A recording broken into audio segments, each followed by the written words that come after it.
Oke, Assalamualaikum warahmatullahi wabarakatuh. Alhamdulillahirrahmanirrahim. Assalatu wassalamu ala asyrafil anbiya'i wal mursalin. Sayyidina Maulana Muhammadin wa ala alihi wa sahbihi ajma'in. Kali ini saya akan menjelaskan tentang uji normalitas. Ini uji prasyarat yang mesti dipenuhi kalau kita mau melakukan uji T, ANOVA, maupun uji-uji parametrik lainnya.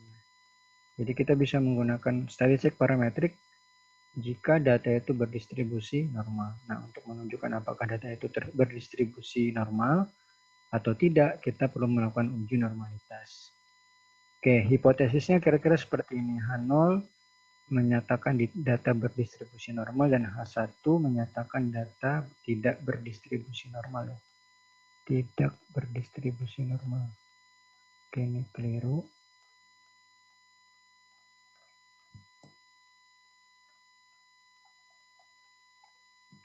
Oke, sedangkan kriteria penolakan sama ya, nilai P atau nilai signifikansinya kurang dari atau sama dengan alfa. Itu H0 ditolak. Oke, caranya gimana? Kita akan gunakan data uji rata-rata dua kelompok ya. Itu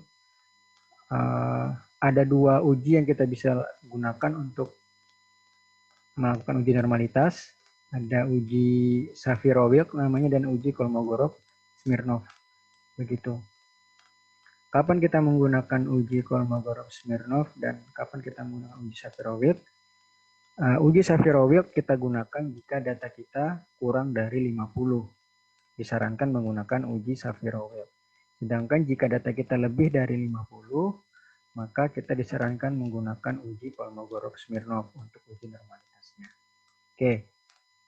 Yang pertama ini saya akan coba melakukan uji normalitas pada data yang uji rata-rata dua kelompok bebasnya ya. Yang ini.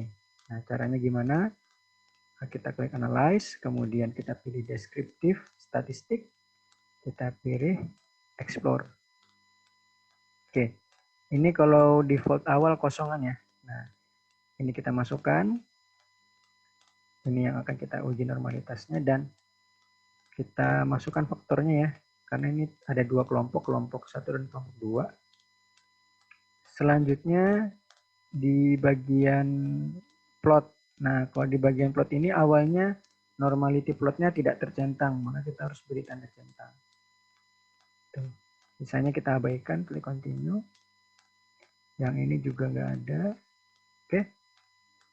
Itu aja ya. Jadi tambahannya cuma memberikan tanda centang pada ini. Kita bisa klik OK.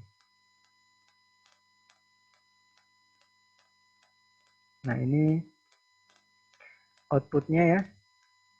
Ini ringkasan data yang diproses. Ini statistik deskriptifnya ya. Mean, median, variance-nya sangat lengkap. Tuh.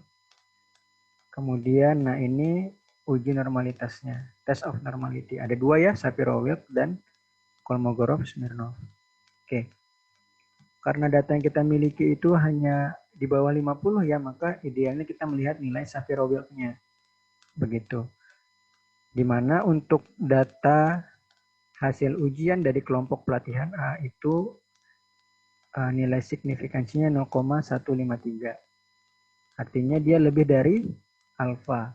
Lebih dari alfa, maka H0 diterima yang menyatakan bahwa data berdistribusi normal. Jadi untuk data pelatihan A ya, hasil ujian pelatihan A dia berdistribusi normal.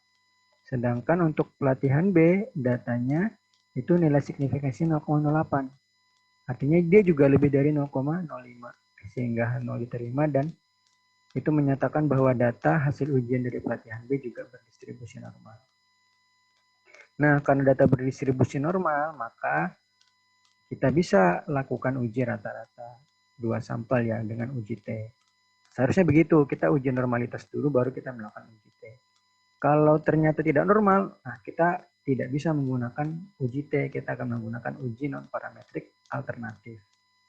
Oke, kalau kita lihat nilai Kolmogorov-Smirnovnya, di sini nilai signifikansinya 0,2, 0,2. Nah, ini juga menunjukkan hal yang sama ya, menunjukkan bahwa data berdistribusi normal. Oke, ini sisanya adalah plotnya ya atau grafiknya. Oke, jadi itu cara kita melakukan uji normalitas, bagaimana cara melihat tabelnya dan bagaimana menyimpulkannya. Nah, demikian ya untuk uji normalitas. Oh ya, satu lagi kita akan coba analisis untuk uji normalitas yang data ini ya, data yang berpasangan. Nah, kalau yang berpasangan ini kita caranya agak sedikit berbeda. Kita analyze sama deskriptif, explore. Ini kita keluarkan dulu. Kita masukkan variabel yang ini keduanya. Nah, kemudian ininya tetap sama, kita beri centang, kita klik OK. Nah, ini uji normalitasnya sebelum pandemi datanya 0,095. Selama pandemi 0,017. Yang sebelum pandemi dia lebih dari alfa sehingga data berdistribusi normal. Sedangkan yang selama pandemi itu di bawah dari 0,05, artinya H0 ditolak. Karena H0 ditolak, maka H1 menyatakan data tidak berdistribusi normal. Nah, jadi seharusnya untuk yang uji rata-rata 2 sampel berpasangan ini, kita tidak bisa menggunakan uji T karena ada data yang tidak berdistribusi normal. Nah, itu langkah-langkah dari uji normalitas. Oke, demikian. Assalamualaikum warahmatullahi wabarakatuh.